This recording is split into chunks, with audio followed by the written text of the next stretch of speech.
What's going on, guys? Welcome back to another video. In today's video, we finally got some new Kena Bridge of Spirits footage.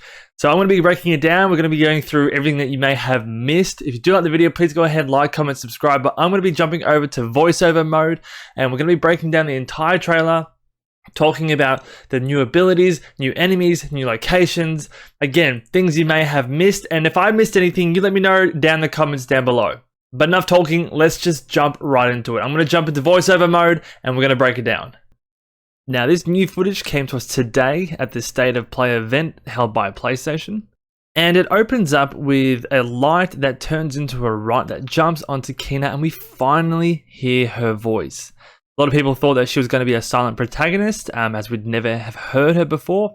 However, she says hi to the rot, and the rot looks up to her, and holy shit, the rot is the cutest thing I've ever seen. I need a rot plush in my life. Hi.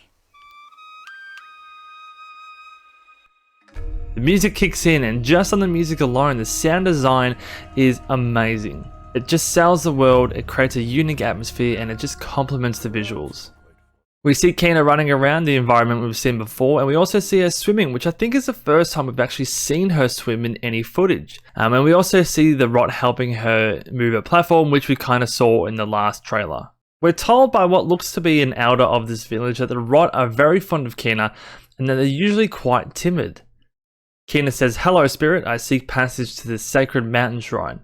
Now, I don't think she's saying this to the elder-looking person. I think they just sort of spliced this footage together, and it just sort of cut in a different place. As he doesn't really look like a spirit to me. He just looks like someone who lives in the village and just knows a bit more about what she needs to get done. Something tells me you did not come to our village looking for forest creatures. Hello, Spirit. I seek passage to the sacred mountain shrine. It then cuts to Kena fighting off with what looks to be the main antagonist in the game. Now, this person also has a mask. Keep this in mind because I think, especially with the last couple of photos and then this footage here, I think masks are going to be playing a much larger role in this game than what we once thought. For those of you who didn't know, Ember Labs worked on a Majora's Mask fan trailer, and it seems that they've taken inspiration from Majora's Mask and they've put that into this game, so the masks might provide some form of extra abilities in this game. We see that the antagonist is wearing the mask and their eyes are glowing orangey red. Possibly this mask is corrupting this person, or maybe it provides untold power that they're seeking. Anyway, we see Kena and her force field, or the shield, to block the attack from the antagonist, and they get pushed back. The visuals here are absolutely amazing. It's clear that this is a cutscene, but it looks like it's straight out of Pixar. We see Kena and this antagonist cross their staffs together. As we discussed just before, the mask starts glowing orange. The glow gets bigger and there's a giant explosion, so it definitely seems like the mask will either give abilities or enhance abilities in this game. We're then shown more combat and new combos with the rots. And then we're told that trapped spirits linger here, tangled in the tragedies of our past. Kena must help the spirits if she wishes to reach the mountain shrine. After all, this is her job as a spirit guide. Trapped spirits linger here, tangled in the tragedies of our past. You must help these spirits if you wish to reach the mountain shrine.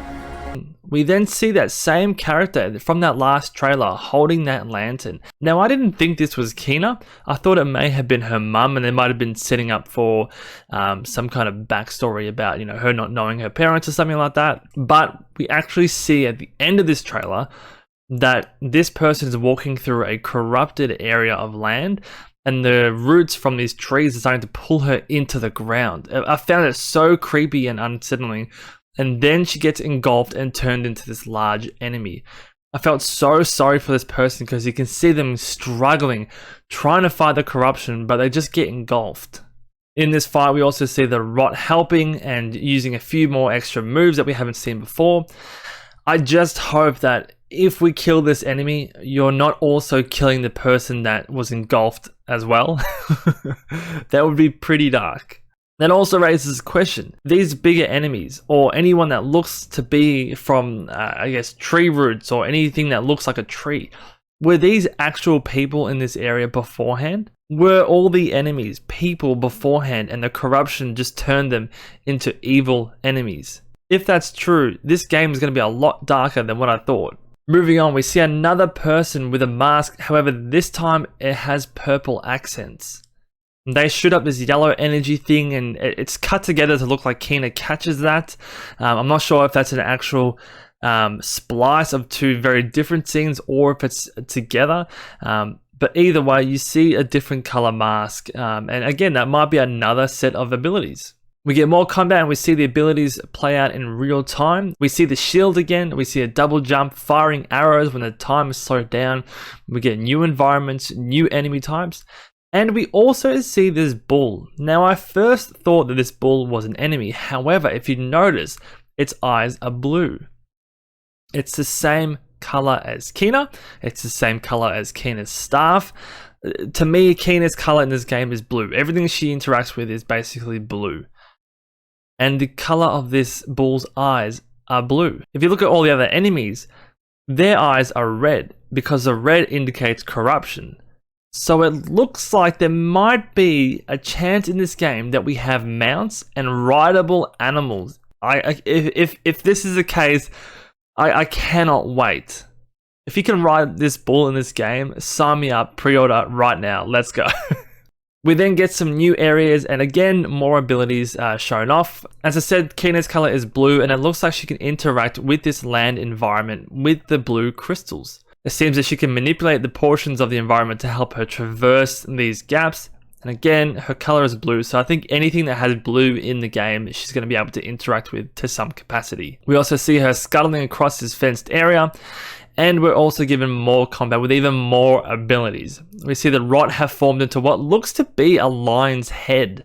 We also see another new enemy type with this lizard thing trying to charge up its attack. And then we see the rot sort of explode and kill some of the enemies. Again, there's more of those evil moth owl looking enemies. But again, it's really cool to see how diverse and the variety of attacks that the rot actually have to help you in combat. It seems that this lion head is one where it's going to be a much stronger ability where it uses all of your rot and they come together and they help you out, but they're all in one location. So if you're swarmed by a bunch of enemies, this might not be as useful because it isolates them all to one area. Kina tells the spirit that they cannot stay here and they must move on. Her voice acting again is perfect. You really feel a sense of emotion and urgency when she's talking to the spirit.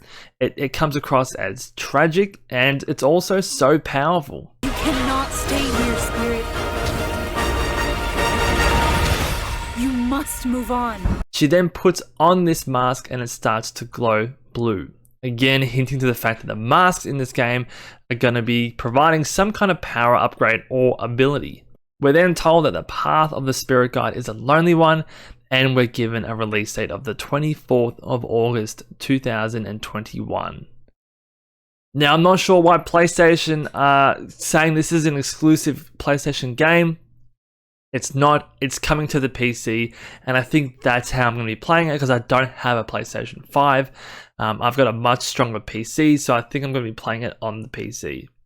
But guys, that's everything I saw in this trailer. If I missed anything, do let me know down in the comments below. And if you did like the video, please go ahead and subscribe to the channel. I'm going to be making a bunch more Kina videos. So if you do like Kena Bridge of Spirits, make sure you hit the subscribe button down below to stay up to date on Kena Bridge of Spirits. But guys, let me know, are you excited for the game? Has this trailer changed your opinion in any way at all? This has just made me so much more excited for the game. I really cannot wait for this. August, I'm a bit disappointed that, you know, there were whispers that it was coming out in March, but now it's August, so now we have to wait another 5-ish more months. It is what it is. You know, if it gives them enough time to work on the game, make it the best game possible, I'm happy to wait. That's fine. But either way, I'm super pumped. I'm going to go watch the trailer again. That's it for the video, guys. Take care, stay safe, and I'll see you in the next one. All right, bye.